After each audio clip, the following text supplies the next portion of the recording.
এখন শুনবেন আজকের গুরুত্বপূর্ণ খবরের শিরোনাম। গাজায় যুদ্ধবিরতি নতুন প্রস্তাব ইসরায়েলের, কি বলছে হামাস? পারমাণবিক অস্ত্র চাইলে ইরানকে চড়া মূল্য দিতে হবে, ট্রাম্পের হুঁশিয়ারি। ফিলিস্তিনি যোদ্ধাদের হামলায় ইসরায়েলি সেনা নিহত। পাকিস্তানি পুলিশের গাড়িতে হামলা, বহু হতাহত। 2 বছরের যুদ্ধে চরম মানবিক বিপর্যয় সুদানে। নাইজেরিয়ায় সশস্ত্র হামলায় 51 জনের প্রাণহানি। গাজায় যুদ্ধবিরতির নতুন প্রস্তাব ইসরায়েলের, কি বলছে হামাস? গাজায় যুদ্ধবিরতির নতুন প্রস্তাব দিয়েছে ইসরায়েল। মধ্যস্থতাকারী দেশ মিশর ও কাতারের প্রতিনিধিরা হামাসের কাছে ইসরায়েলের ওই প্রস্তাব উপস্থাপন করেছেন। মিশরের আল কাহিরা নিউজ টিভি গতকাল সোমবার এই খবর দিয়েছে। হামাসের একজন জ্যেষ্ঠ কর্মকর্তা বলেছেন, তারা যে প্রস্তাব পেয়েছেন তার মধ্যে অন্তত 2টি উপাদান নিয়ে আলোচনায় সম্ভব নয়। সূত্রের বরাত দিয়ে আল কাহিরা আরও বলেছেন, মধ্যস্থতাকারীরা হামাসের উত্তরের অপেক্ষায় আছে। পরে গতকাল দিন শেষে এ নিয়ে এক বিবৃতিতে হামাস বলেছে, তারা প্রস্তাবটি পর্যালোচনা করে দেখছে এবং যত দ্রুত সম্ভব তাদের উত্তর জানাবে। একটি যুদ্ধবিরতি চুক্তিতে যেতে হামাস এখনও তাদের মূল দাবিতে অটল আছে। হামাসের দাবি, গাজায় যুদ্ধ সম্পূর্ণরূপে বন্ধ হতে এবং সেখান থেকে ইসরায়েলের সব সেনাকে প্রত্যাহার করে দিতে হবে। এর আগে হামাসের জ্যেষ্ঠ কর্মকর্তা শামি আবু জোহরি রয়টার্সকে বলেন, ইসরায়েলকে সম্পূর্ণরূপে শত্রুতা বন্ধ করতে হবে। হামাসের এই দাবি যুদ্ধবিরতির প্রস্তাবে পূরণ হয়নি। এছাড়া নতুন প্রস্তাবে ইসরায়েল প্রথমবারের মতো পরবর্তী পর্যায়ে আলোচনায় হামাসকে নিরস্ত্রীকরণের আহ্বান জানিয়েছে। পারমাণবিক অস্ত্র চাইলে ইরানকে চড়া মূল্য দিতে হবে, ট্রাম্পের হুঁশিয়ারি। যুক্তরাষ্ট্রের সাবেক প্রেসিডেন্ট ডোনাল্ড ট্রাম্প বলেছেন, ইরান যদি পারমাণবিক অস্ত্র তৈরির চিন্তা থেকে না সরে আসে তাহলে তাদেরকে ভয়াবহ প্রতিক্রিয়ার মুখে পড়তে হবে। এমনকি সামরিক হামলার কথা উড়িয়ে দেননি তিনি। সোমবার এক প্রশ্নের জবাবে ট্রাম্প বলেন, আমার মনে হয় তারা ইরান সময় নষ্ট করছে, তারা আমাদের ধীরে ধীরে টেনে নিচ্ছে। ওমানে যুক্তরাষ্ট্রের বিশেষ দূত স্টিভ উইটকফ ও এক সিনিয়র ইরানি কর্মকর্তার বৈঠকের পর ট্রাম্প এই মন্তব্য করলেন। যুক্তরাষ্ট্র ও ইরান দুই পক্ষই জানিয়েছে, ওমানে হওয়া এই আলোচনা ছিল ইতিবাচক ও গঠনমূলক। আলোচনার দ্বিতীয় ধাপ হওয়ার কথা আগামী শনিবার, আর এটি হতে পারে ইতালি রোমে বলে জানিয়েছে একটি সূত্র।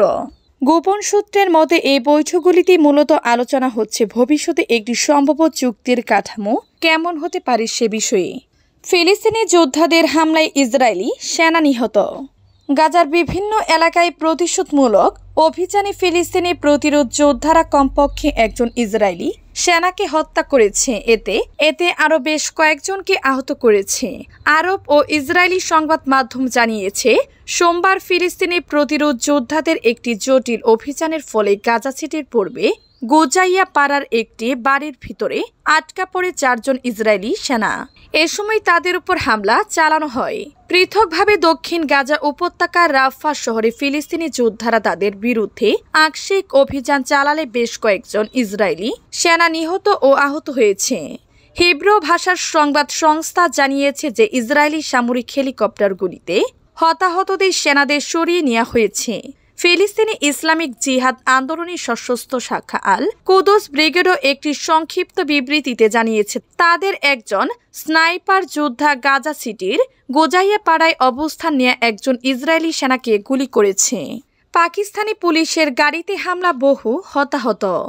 পাকিস্তানের বেলুচিস্তান প্রদেশে মাসুতুং জেলার দাস্ত রোডে মঙ্গলবার সকালে 16 এপ্রিল পুলিশের গাড়ি লক্ষ্য করে হামলা হয়েছে। এতে অন্তত 3 জন পুলিশ নিহত হয়েছেন, আহত হয়েছেন আরও 16 জন। দেশটির কর্মকর্তাদের বরাদ্দে এ তথ্য জানিয়েছে পাকিস্তানের প্রভাবশালী পত্রিকা ডন। বেলুচিস্তান সরকারের মুখপাত্র শহীদ রিন্থ এক বিবৃতিতে বলেছেন, কালার থেকে পুলিশদের বহনকারী একটি গাড়ি লক্ষ্য করে এক্সপ্লোসিভ ডিভাইস আইইডি দিয়ে হামলা চালানো হয়। এতে বিস্ফোরণে বেলুচিস্তান কনস্টাবুলারির 3 পুলিশ সদস্য নিহত হয়েছেন। হামলায় আরও 16 জন আহত হয়েছেন বলে জানান তিনি। আহতদের মধ্যে 2 জনের অবস্থা আশঙ্কাজনক। তবে মাসতুংয়ের উপ পুলিশ সুপার ইউনাস মাক্সি আহতর সংখ্যা 18 বলে জানিয়েছেন। শহীদ রিন্দ জানান, আহত সব পুলিশকে একটি হাসপাতালে নিয়ে যাওয়া হয়েছে, তবে গুরুতর আহতদের কোয়েটা নিয়ে যাওয়া হয়েছে। পুলিশের গাড়িতে হামলার ঘটনায় তদন্ত প্রতিবেদনে চাওয়া হয়েছে বলে জানান তিনি। এই হামলার দায় এখন পর্যন্ত কেউ স্বীকার করেনি বলে প্রতিবেদনে বলা হয়েছে। 2 বছরের যুদ্ধে চরম মানবিক বিপর্যয় সুদানে 2 বছরের গৃহযুদ্ধের কারণে বিশ্বের মধ্যে সবচেয়ে বেশি মানবিক বিপর্যয়ের সম্মুখীন হয়েছে দেশটি। আন্তর্জাতিক সম্প্রদায়ের নিষ্ক্রিয়তার কারণে প্রতিনিয়ত দেশটির বেসামরিক নাগরিকদের চরম মূল্য দিতে হচ্ছে বলে জানিয়েছে জাতিসংঘ। এরই মধ্যে 3য় বছরে চলমান দেশটির গৃহযুদ্ধ। 2023 সালের এপ্রিল থেকে সুদানের সেনাবাহিনী ও RSF এর মধ্যে ক্ষমতা দখলের জন্য ভয়াবহ লড়াই চলছে। এই সংঘাত বিশ্বের সবচেয়ে বড় মানবিক সংকটের জন্ম দিয়েছে, ঘরছাড়া করেছে কোটি কোটি মানুষকে। দেশটির দারফুর অঞ্চলে আধা সামরিক গোষ্ঠী র্যাপিড সাপোর্ট ফোর্সের RSF এর সাম্প্রতিক হামলায় 400 জনেরও বেশি মানুষের মৃত্যু হয়েছে বলে জানিয়েছে জাতিসংঘ। সংস্থাটি এটিকে বিশ্বস্ত সূত্র থেকে পাওয়া তথ্য হিসেবে উল্লেখ করেছে। মঙ্গলবার এক প্রতিবেদনে এ তথ্য জানিয়েছে ব্রিটিশ সংবাদ মাধ্যম BBC। সংবাদ মাধ্যমটি বলেছে, গত সপ্তাহে দারফুরের এল ফাশের শহরের আশপাশে থাকা শরণার্থী শিবিরগুলোর উপর ভয়াবহ স্থল ও বিমান হামলা চালায় RSF। তাদের লক্ষ্য ছিল এল ফাশের দখল নেওয়া। মূলত এই শহরটি এখনও সুদানের সরকারি বাহিনীর নিয়ন্ত্রণে থাকা দারফুর অঞ্চলের শেষ বড় শহর। নাইজেরিয়ায় সশস্ত্র হামলায় 51 জনের প্রাণহানি। নাইজেরিয়ায় উত্তর অঞ্চলে প্লেটো রাজ্যে সশস্ত্র হামলায় সোমবার ভোরে অন্তত 51 জন নিহত হয়েছেন।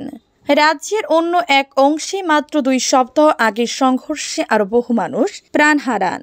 গত সপ্তাহে জাতীয় জরুরি ব্যবস্থাপনা সংস্থা INEME জানায়, প্লেটো রাজ্যে কয়েকদিন ধরে চলা একাধিক হামলায় কমপক্ষে 52 জন নিহত এবং প্রায় 2000 মানুষ বাস্তুচ্যুত হয়েছে।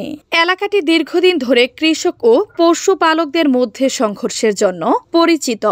সোমবার স্থানীয় বাসিন্দারা জানান, বাসা জেলার জিক্কে ও কিমাকুপা গ্রাম থেকে 51 জনের মরদেহ উদ্ধার করা হয়েছে। এছাড়াও অনেকেই আহত হয়েছেন বলে জানা গেছে।